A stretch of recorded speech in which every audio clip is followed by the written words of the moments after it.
He shared that artist and Mr. Combs' girlfriend at the time, Jennifer Lopez, aka J-Lo, carried the gun into the club for him and passed him the gun after he got into an altercation with another individual. The jurors also wanted to hear a readback of testimony relating to Combs' former girlfriend, actress-singer Jennifer Lopez, who was in the Navigator when it was stopped by police. It doesn't matter where I am. I know that, and I feel it. Like right now, I'm hot. You know, it's a team.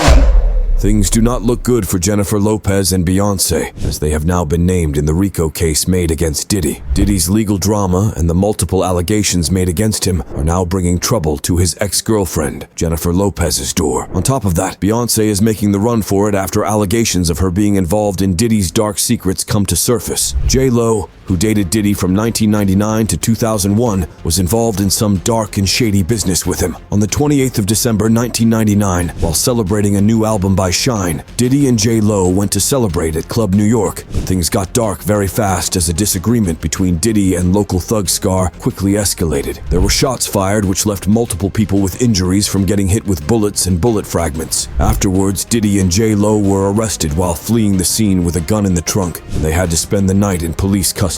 Shine took the downfall for the shooting, and Diddy was acquitted of all charges. And recently, Shine has come forward about this. In a statement to the press, he said, "Everyone knew all along that I was the fall guy," Barrow said. "But my political enemies and, detractors try to make me into, this criminal. But everyone knew that I was a young kid that took the fall. Everyone knew that. That was the story. I'm just saying that I maintained my innocence all this time." Just saying that I maintained my innocence all this time. I said I was defending myself.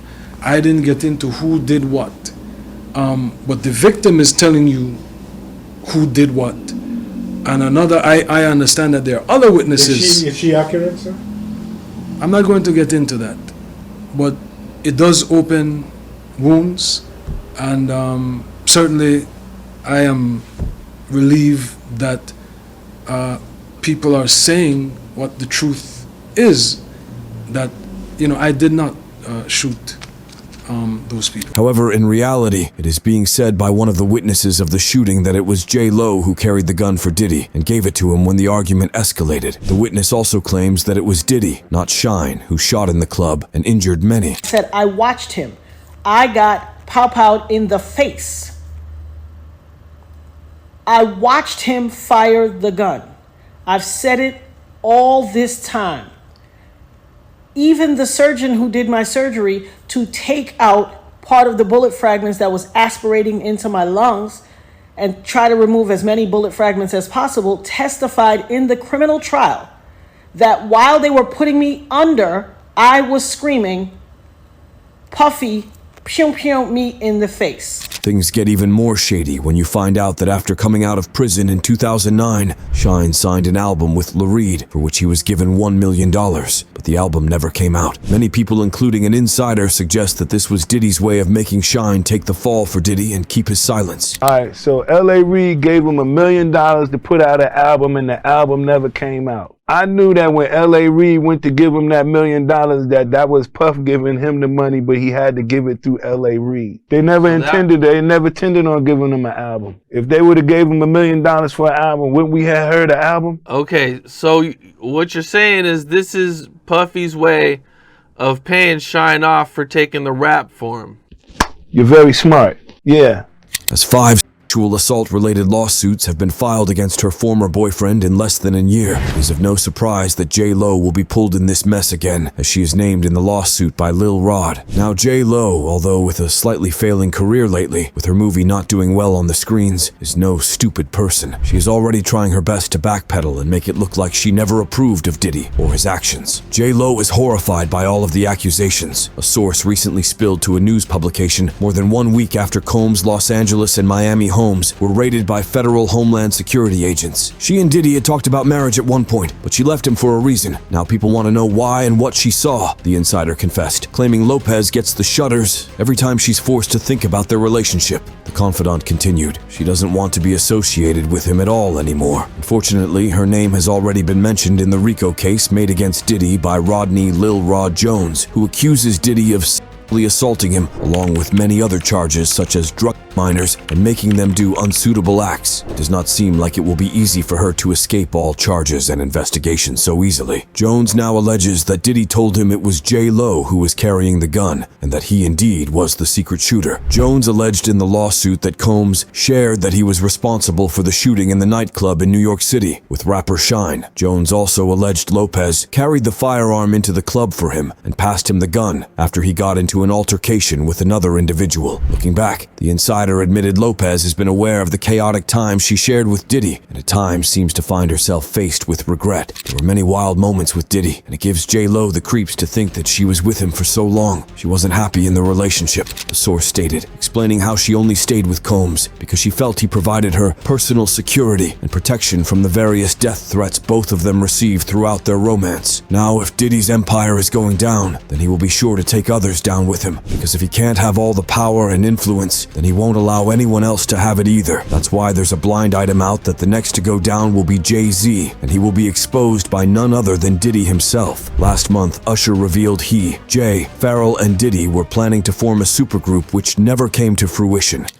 You gonna hate me for this one. Oh. Jay-Z, Pharrell, Diddy, damn, Usher! And me was supposed to be a group. Yeah, that's crazy.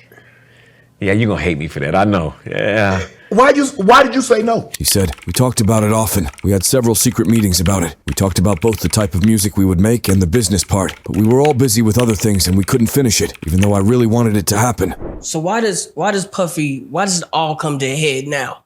Why now? Why? Because he's the acceptable monster at this time, like R. Kelly was the last time I sat on this couch. So who's next? Y'all don't see the lineup? Yeah, we see the lineup. I'm just waiting to see who's next. Jay-Z is setting Diddy up.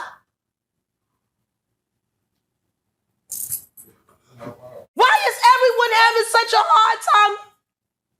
He ain't doing shit different. He lined up D. Haven, stole his life and identity. He lined up Big L. Diddy and Jay-Z are long-term friends, and they have always attended each other's parties. Jay-Z was also seen at Diddy's 50th birthday party drinking and celebrating with him, so it comes as no surprise that Jay-Z is also involved in the same shady business that Diddy is in. There are speculations regarding a decline in the relationship between Jay-Z and Diddy. Jay-Z no longer wants anything to do with Diddy, because as we have figured out, Diddy is a sinking ship and Jay wants nothing to do with it. Baby, it gets even juicier because Blind Item said that Jay-Z created a whole other private party, one that did not have Diddy on the invite list. Rumors suggest that Diddy might be collaborating with authorities, potentially implicating Jay-Z in a range of scandals. The fracture between the two moguls originated from public scrutiny directed at Diddy following accusations from Cassie and other women. Consequently, Diddy faced industry alienation, including being excluded from the Grammy Awards. It seems Jay-Z and Beyoncé aren't as close as they used to be. There's talk that they've been leading separate lives for a while now, even though they still appear together in public. Some say Jay-Z's past might be causing some strain between them. The reason Beyoncé is trying to run is because Jay-Z is involved in shady business. She does not want to be named when more and more skeletons in the closet come to light. This is the reason Beyoncé is now slowly separating herself from Jay-Z, and rumors of divorce are on the rise. Word on the street is that Jay-Z's downfall will start any moment now. Amid all this unrest, 50 Cent is seen trolling Jay-Z over Diddy police raids. He claims that Jay-Z is not answering his phone in an attempt to push the rapper under the bus, sharing a snap of Jay's face mocked up as a missing person on a milk carton. He wrote, "Anybody seen Jay? LOL Puff said thus sick, ain't answering his phone. LOL." Ever since 50 Cent took an aim at shit getting real for Diddy on his Instagram account after the raid, he has switched his focus to Jay-Z and his failure to speak publicly on the drama, implying that Jay-Z is also involved in the allegations against Diddy, and he's keeping silent to save himself. Jay-Z has spent a long time not facing any consequences for his actions, but finally his dark past is catching up, and he is panicking. Everyone knows the power that Diddy had in the 1990s and 2000s. He was an enormous figure of power, an invincible god, and a godfather to many rising talents at the time. He was famous not just in hip-hop, but also in business and industries and entertainment with the world's biggest labels. However, it seems that Diddy did not make good use of his power, as there are now countless people coming out about their stories of how Diddy used his influence the wrong way and ruined their lives. He's been avoiding consequences for decades now, and with that, he was also saving all the people who were involved in his shady business. But as the truth is coming to light, it seems that nobody is safe anymore.